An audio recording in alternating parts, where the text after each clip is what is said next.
সপ্তম শ্রেণীর শিক্ষার্থীরা আমরা আজকে 2.3 অনুশীলনীর একেবারে দশম পার্ট অর্থাৎ লাস্ট পার্টের ক্লাসটা করছি। আগের পার্টগুলো যারা দেখোনি ভিডিও নিচে ডেসক্রিপশন বক্সে সব লিঙ্ক দেওয়া থাকবে, সেখান থেকে দেখে নেবে। আজকে আমরা উদাহরণ 21 এবং 22 এই দুটো অঙ্ক করছি। তো এটা সৃজনশীল ছিল। উদাহরণ 21, একটি চৌবাচ্চায় 3টি নল আছে। প্রথম ও দ্বিতীয় নল দ্বারা চৌবাচ্চাটা যথাক্রমে 30 মিনিট এবং 20 মিনিটে পূর্ণ হয়, অর্থাৎ এটা প্রথম নল আর এটা দ্বিতীয় নল।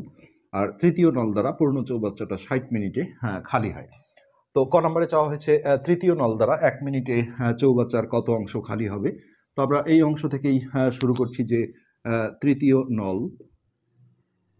তৃতীয় নল হচ্ছে যে 60 মিনিটে খালি করে, 60 মিনিটে খালি করে হচ্ছে যে এক অংশ, সম্পূর্ণ অংশ মানে এক অংশ।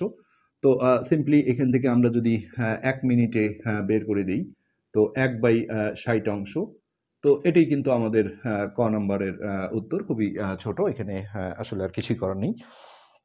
তো এরপর আমরা যদি খ নম্বরে ঢুকি, তাহলে খ নম্বরে চাওয়া হয়েছে 3টা নল একসাথে খুলে দিলে চৌবাচ্চাটি কত মিনিটে পূর্ণ হবে। তো এগুলো সবগুলো আসলে আগে 1 মিনিটে বের করে নিতে হবে। তো কয়ে যেহেতু তৃতীয় নলের 1 মিনিটে বের করা আছে, এটা আমরা ক থেকে আগে টেনে নিয়ে আসি।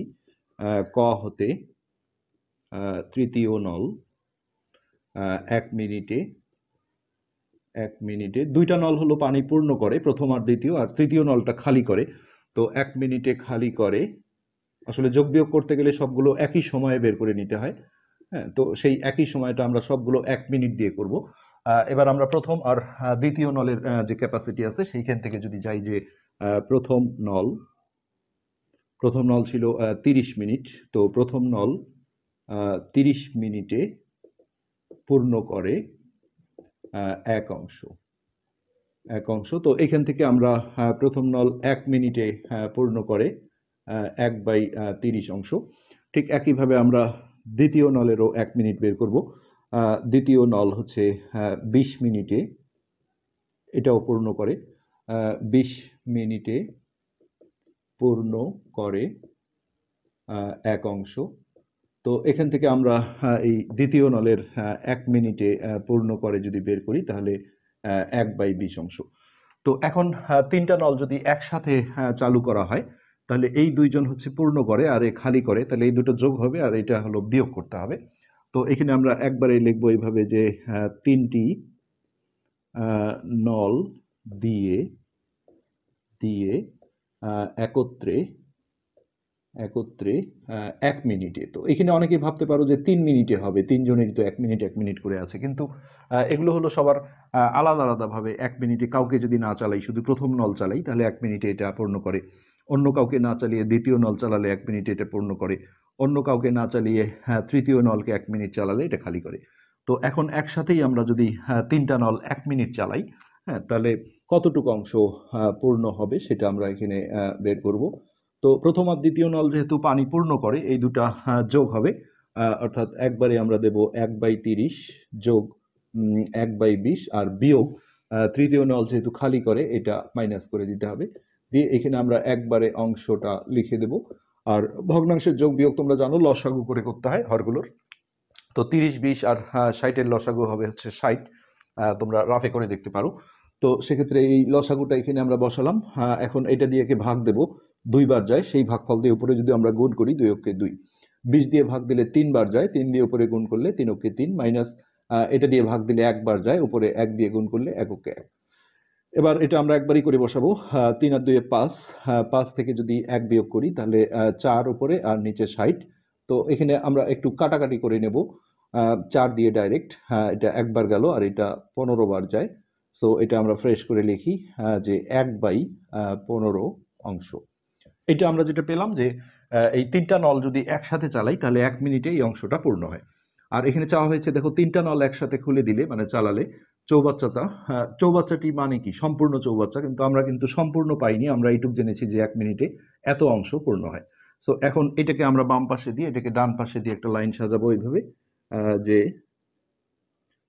3টি নল দিয়ে 1/15 অংশ পূর্ণ হয় 1 মিনিটে। যেহেতু সময় চাওয়া হয়েছে, এই 1 মিনিটটা আমরা ডানে ফেললাম। এখন সম্পূর্ণ চৌবাচ্চা মানে এটা এক অংশ বের করতে হবে।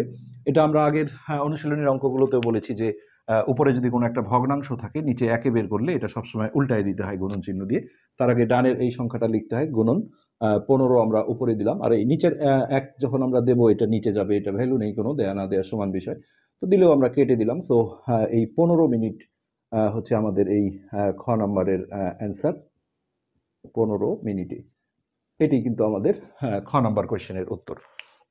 তো গ নাম্বারে যেটা হয়েছে এটা অনুশীলনীতে আসলে এরকম একটা অঙ্ক ছিল যে প্রথম নল কখন বন্ধ করলে প্রথম ও দ্বিতীয় নল দ্বারা 18 মিনিটে চৌবাচ্চাটা পূর্ণ হবে। তো এখানে প্রথম ও দ্বিতীয় বলার কারণ হলো যেহেতু নল 3টা আছে, সো এখানে তৃতীয় নলের কোনো কাজ থাকবে না। তো আমরা গ নাম্বারটা হচ্ছে যে তুলে নিতে গেলে আমাদের এই প্রথম নল আর আমরা নতুন করেই করি গটা। অনুশীলনীতে আসলে এই অঙ্কটা একই রকম অঙ্ক একটা রয়েছে। তো আমরা এখন গ নাম্বারে ঢুকছি। গ, তো এখানে ভালো করে খেয়াল করো যে প্রথম নল কখন বন্ধ করলে, তার মানে এই 18 মিনিটের মাঝখানেই কোনো এক সময় প্রথম নলটাকে বন্ধ করে দেওয়া হয়েছে। তো সেই নলটা আসলে কতক্ষণ চলেছে, প্রথম নল কখন বন্ধ করলে প্রথম ও দ্বিতীয় নল দ্বারা 18 মিনিটে সেই চৌবাচ্চাটা পূর্ণ হবে। তার মানে টোটালি 18 মিনিট চলেছে কে, সেটা আগে জানতে হবে যে প্রথম নলটা যেহেতু বন্ধ করা হয়েছে তাহলে দ্বিতীয় নলটা পুরো সময়টাই চলেছে। এই জন্য আমাকে এই দ্বিতীয় নল আসলে 18 মিনিটে কতটুকু অংশ পূর্ণ করেছে, হ্যাঁ সেইটা এখানে আমাদের দরকার হবে। তো দ্বিতীয় নল, এটা আমাদের দ্বিতীয় নলের ক্যাপাসিটি 20 মিনিটে পূর্ণ করে হচ্ছে এক অংশ। তো এখান থেকে আমরা প্রথমে 1 মিনিট বের করব। 1 মিনিটে পূর্ণ করে 1/20 অংশ। আর এই দ্বিতীয় নল যেহেতু টোটালি 18 মিনিটই চলেছে, তো 18 মিনিটে সে কতটুকু পূর্ণ করেছে আমরা সেইটা বের করছি। তো এখানে আমরা কাটাকাটি করব। আমরা যদি 2 দিয়ে কাটি 9 দুগুণে 18 আর এটা 10 দুগুণে 20, সো এটা যেটা আসলো 9/10 অংশ। এটা হলো দ্বিতীয় নল যে টোটালি 18 মিনিট চলেছিল সে এতটুকু অংশ পূর্ণ করেছে। তো এখান থেকে এখন আমরা যদি বাকি বের করি যে বাকি কতটুকু অংশ থাকলো, হ্যাঁ তো সেটা 1 থেকে বিয়োগ দিতে হবে। তো বাকিটা নিশ্চয়ই প্রথম নল করেছে, তো এটা যদি আমরা বলি যে বাকি থাকে, তো 1 বিয়োগ 9/10 অংশ। এটা আমরা যদি এখন লসাগু করে বিয়োগ করি তাহলে 10, আর এটা হচ্ছে নিচে 1 আছে, 1 দিয়ে ভাগ দিলে 10 বার যাবে, 10 দিয়ে যদি উপরে আমরা গুণ করি দশককে 10, আর 10 দিয়ে 10কে ভাগ দিলে 1 হয়, 1 দিয়ে আমরা 9কে গুণ করলে 9কে 9। তো এখানে বিয়োগ করে পাবো 1, তাহলে এই 1/10 অংশ। তো আমরা এইটুক বুঝলাম যে এখানে যেহেতু এই দুইটা নলই কাজ করেছে, তো দ্বিতীয় নল যদি 18 মিনিটে এতটুক করে থাকে তাহলে বাকিটা নিশ্চয়ই প্রথম নল করেছে। তো এখানে এটাই চাওয়া হয়েছে যে প্রথম নল কখন বন্ধ করলে, তার মানে 18 মিনিটের মাঝখানে কোনো এক সময় তাকে বন্ধ করে দেওয়া হয়েছে। আর প্রথম নল যদি এই অংশটাই পূর্ণ করে, আমরা যদি এখন এটা বের করতে পারি যে প্রথম নলের এই অংশটা পূর্ণ করতে কত সময় লেগেছে, সেটাই কিন্তু উত্তর হবে। তো আমরা এই প্রথম নলের ক্যাপাসিটি থেকে এই সময়টাকে জাস্ট ডানে ফেলবো এইভাবে। প্রথম নল হচ্ছে যে এক অংশ পূর্ণ করে, ম্যাক্সিমাম ক্ষেত্রে এই অংশটা আসলে ডানে থাকে, কিন্তু এখানে এটা বামে নিতে হবে। এক অংশ পূর্ণ করে হচ্ছে 30 মিনিটে। 30 মিনিটে। তো এইখান থেকে আমরা এই যে এত অংশটা বের করব যে 1/10 অংশ পূর্ণ করে। তো সিম্পলি যেটা নিয়ম সেটা হচ্ছে যে 1-এর নিচে ভগ্নাংশ থাকলে এটা কিন্তু উল্টানো যায় না। আগের আমরা যেটা মিশিয়ে দিলাম খ নাম্বারে, সেখানে আমরা দেখেছিলাম ভগ্নাংশের নিচে 1, সেটা আসলে উল্টানো যায় না। আর এখানে 1-এর নিচে ভগ্নাংশ হলে সরি 1-এর নিচে ভগ্নাংশ হলে উল্টানো যাবে না, আর ভগ্নাংশের নিচে 1-এ বের করলে এটা উল্টাই দিতে হয়। তো এটা আমরা এখন উল্টাবো না, ডানে যেটা ছিল এটাই লিখবো, আর এখানে উপরের একটা 1-এই রাখবো আর নিচে 10 লিখবো।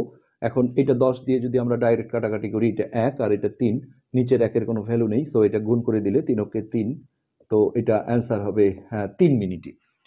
3 মিনিটে। তো সিম্পলি এটাই কিন্তু আমাদের এই কোয়েশ্চেনের অ্যান্সার। তো এরপরে আমরা হচ্ছে উদাহরণ 22 যেটা ছিল আমরা সেটা তুলে নিচ্ছি। এটা ছিল আমাদের উদাহরণ 22 নম্বর অঙ্ক, যেটা ট্রেনের অঙ্ক। 60 মিটার দীর্ঘ একটি ট্রেনের গতিবেগ ঘন্টায় 48 কিলোমিটার। রেল লাইনের পাশে একটি খুঁটিকে অতিক্রম করতে কত সময় লাগবে। তো আমরা অনুশীলনীতে প্ল্যাটফর্ম অথবা সেতু অতিক্রম করা দেখেছি। তো সেই সব ক্ষেত্রে আসলে ট্রেনের নিজস্ব দৈর্ঘ্য প্লাস সেতু হলে সেতু বা প্ল্যাটফর্ম হলে প্ল্যাটফর্মের দৈর্ঘ্যটা ট্রেনের দৈর্ঘ্যের সাথে যোগ করতে হয়েছিল। কিন্তু এখানে আমরা দেখব যে রেল লাইনের পাশে যে খুঁটি, এই খুঁটির দৈর্ঘ্যটাকে আসলে নগণ্য ধরা হয়েছে। আর এই কারণে ট্রেনের যে নিজস্ব দৈর্ঘ্য আছে এটা অতিক্রম করলেই খুঁটিটা পার হয়ে যাবে ধরে নিতে হয়। তো এখন বলতে পারো যে কিভাবে বুঝবো? আসলে এখানে দেখো খুঁটির কোনো দৈর্ঘ্য দেয়া নেই অথবা খুঁটির দৈর্ঘ্য চায়ও নেই। অনুশীলনীতে যেটা একটা অঙ্ক ছিল যে সেতুর দৈর্ঘ্য চাওয়া হয়। সেটা ছিল আমাদের হচ্ছে ২৩ নম্বর অঙ্ক। হ্যাঁ, তো সেখানে সেতুর দৈর্ঘ্য চাওয়া মানেই বুঝতে হবে যে সেতুর দৈর্ঘ্য অবশ্যই কাউন্টেবল। আরেকটা অঙ্ক ছিল যেটা হচ্ছে ২৪ নম্বর, যেখানে সেতুর দৈর্ঘ্য আসলে দেয়াই ছিল, ট্রেনের দৈর্ঘ্য দেয়া ছিল। কিন্তু যখন একটা জিনিসের দৈর্ঘ্য দেওয়াও থাকে না অথবা চায়ও না, তখন বুঝতে হবে যে এর দৈর্ঘ্যটা কাউন্ট করা যাবে না। তো সেক্ষেত্রে আমরা জাস্ট ট্রেনের যে গতিবেগ আছে সেইটা তুলে নেব। আমরা অনুশীলনীর অঙ্কগুলোতে এটা করেছি যে গতিবেগের যে হচ্ছে যে কিলোমিটার আছে এটাকে মিটার বানাতে হবে, যেহেতু এই দৈর্ঘ্যটা মিটারে আছে। ট্রেনের গতিবেগ ঘন্টায় ছিল ৪৮ কিলোমিটার। আরেকটা কাজ এখানে করতে হয়, এই ১ ঘন্টাটাকে সেকেন্ডে পরিণত করতে হয়। তো এটা নরমালি সূত্রের মতোই মাথায় রাখো যে ১ ঘন্টা সমান আসলে ৩৬০০ সেকেন্ড। হ্যাঁ? যেহেতু ১ ঘন্টা সমান নরমালি হচ্ছে ৬০ মিনিট। তারপরে ৬০ কে আবারও যদি ৬০ দিয়ে গুণ করি তাহলে ৬০ গুণ করলে ৩৬০০ সেকেন্ড হয়ে যাবে। আর এইখানে আমরা জাস্ট ৪৮ কে ১০০০ দিয়ে যদি গুণ করে দেই, এটা আর দেখাতে হবে না। এটা মিটার হয়ে যাবে। কিলোমিটারকে ১০০০ দিয়ে গুণ দিলে মিটার হয়ে যায়। তো এটা ৪৮,০০০ মিটার থাকলো। এখন এই স্পিডটা থেকেই ডান বাম করে সাজাতে হবে। সময়টাকে আমরা ডানে ফেলবো। তাহলে আমরা এইভাবে বলতে পারি যে ট্রেনটি ৪৮,০০০ মিটার যায় ৩৬০০ সেকেন্ডে। তো সেক্ষেত্রে ট্রেনের যে নিজস্ব দৈর্ঘ্য আছে ৬০ মিটার, এটা পার হলেই খুঁটি পার হয়ে যাবে। তো এখানে আমরা প্রথমে ১ এ বের করব। ১ মিটার যায় হচ্ছে ৩৬০০ বাই ৪৮,০০০ সেকেন্ডে। আর এখানে ট্রেনের যে দৈর্ঘ্য ছিল ৬০, এটা বের করে দিলেই এই সময়টাই হচ্ছে খুঁটি পার হওয়ার সময় বের হয়ে যাবে। ৬০টা আমরা উপরে দিলাম। নেক্সট এটা ৪৮,০০০ লিখে আমরা কাটাকাটি করব। আমরা যদি শূন্যগুলো কেটে দেই এইভাবে, তারপরে এই শূন্যটার সাথে এটা কেটে দিই। এখন আমরা ১২ দিয়ে কাটতে পারি অথবা এটা দিয়েও কাটতে পারি। ১২ দিয়ে ৪ বারং ৪৮ আর এটা ৩ বারং ৩৬। তারপরে এখানে আমরা একটু ২ দিয়ে যদি কাটি, এখানে ২ দিয়ে ২ বার যায় আর এটা ৩ বার যায়। একটু ফ্র্যাকশন হয়ে গেল, হয়তো কোনো একটা গন্ডগোল হয়েছে, আমরা একটু দেখে নিচ্ছি। না, ঠিকই আছে, উত্তরটা আসলে এরকমই। তো উপরে এই লব গুণ করলে হচ্ছে ৩ তিরিক্ষা ৯ আর নিচে বাই ২ এত সেকেন্ড। তো এইসব ক্ষেত্রে আমরা আসলে দশমিকেও যেতে পারি ভাগ করে অথবা সমস্ত বা মিশ্র ভগ্নাংশ করতে পারি। ৪ দুগুণে ৮, যদি আমরা সমস্ত করি তাহলে এরকম, আর দশমিক দিয়ে শূন্য নিলে ৪.৫ আসবে, একই বিষয়। তো ৪ সমস্ত ১/২ সেকেন্ড, এটি কিন্তু আমাদের এই অঙ্কের অ্যান্সার। তো এটি ছিল আমাদের, আমরা অনেকগুলো পার্ট করে ফেলেছি এই চ্যাপ্টারে, ১০টা পার্ট। তো অনেক কষ্টকর কাজ ছিল। তোমরা যদি চ্যানেলটা সাবস্ক্রাইব করো প্লাস ভিডিওটা ক্লাস যদি ভালো লাগে লাইক কমেন্ট করো, আমরা অবশ্যই খুশি হব। আজকে পর্যন্তই, ধন্যবাদ।